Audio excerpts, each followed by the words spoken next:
करेंगे। लेकिन फिलहाल इस समय चलते हैं राजस्थान के पीलीबंगा, जहां प्रधानमंत्री नरेंद्र मोदी जनसभा को संबोधित कर रहे हैं। पहले सरकारों को सोचने की फुर्सत ही नहीं थी, उनके लिस्ट में ये काम ही नहीं थे। लेकिन आपके इस सेवक ने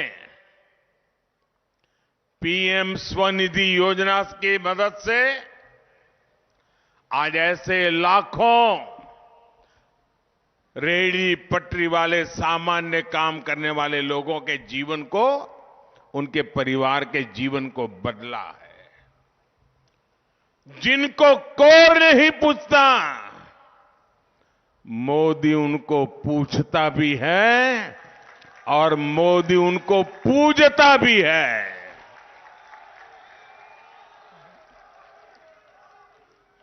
कोई कपड़े धोने का काम करता है, कोई जूते बनाने का काम करता है, कोई राजमिस्त्री है, कोई लोहार है, कुम्हार है, सोनार है, बढ़ई है, मूर्तियां बनाता है, पत्थरों में कलाकारी करता है।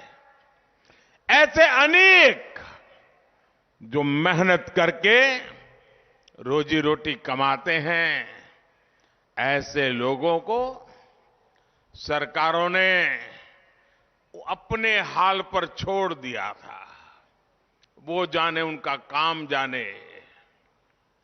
ये आपका सेवक है जो ऐसे साथियों का जीवन बदलने के लिए पीएम विश्वकर्मा योजना लेकर आया है।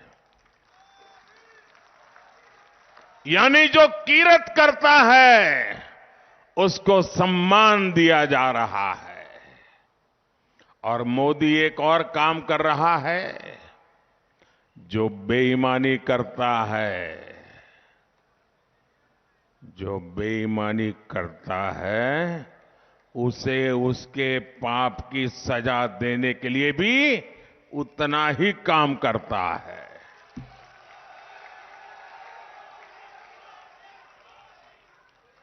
आप मुझे बताइए, बेईमानों से मुक्ति मिलनी चाहिए कि नहीं मिलनी चाहिए?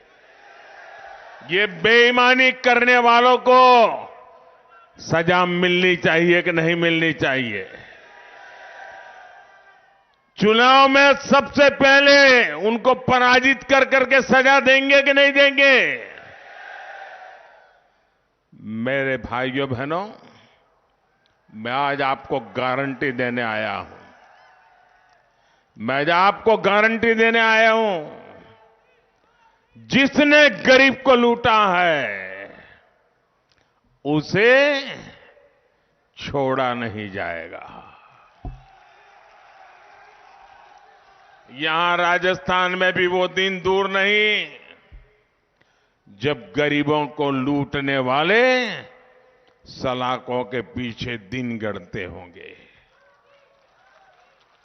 मेरे परिवारजनों, हमारे सेवा काल में वंड छकों की परंपरा सशक्त हुई है।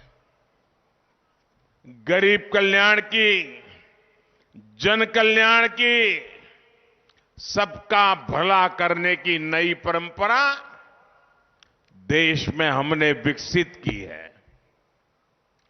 देश का करदाता ईमानदारी से कमाता है, फिर वो ईमानदारी से टैक्स भरता है। लेकिन 2014 से पहले क्या होता था? ईमानदारी से टैक्स भरने वाले का पैसा घोटालों में लूट जाता था और गरीब मध्यम वर्ग के हाथ कुछ भी नहीं लगता था। यहां राजस्थान में बीते 5 वर्षों में क्या हुआ है, इसकी पूरी कथा लाल डायरी में लिखी है। डायरी लाल है, कारनामे काले हैं। और इन दिनों तो देखिए, लूट के जो लॉकर खुल रहे हैं, लॉकर, और लॉकर खुलते हैं तो उसमें से नोटों के ढेर निकलते हैं, सोने की ईंटें निकल रही है। ये कांग्रेस का पाप सामने ला रहा है।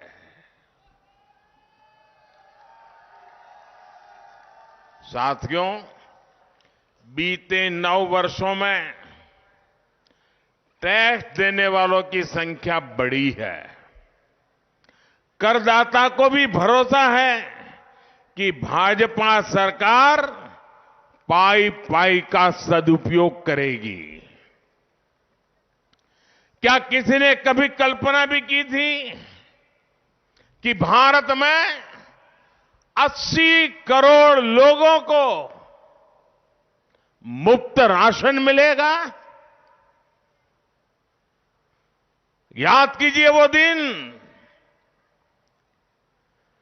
जब कोरोना का कालखंड था, कोविड था, पूरी दुनिया पर मौत मंडरा रही थी। हर किसी के मन में सवाल होता था कि इससे बच पाएंगे कि नहीं बच पाएंगे। कोई किसी की चाहते हुए भी मदद नहीं कर सकता था। घर से बाहर निकलना यानी मौत को बुलावा देना, ये हाल थे। बाहर कारोबार ठप हो गए थे, लेकिन ये आपका सेवक सोता नहीं था। और मैंने तब किया था कि 80 करोड़ मेरे देशवासी इनके घर का चूल्हा बुझने नहीं दूंगा।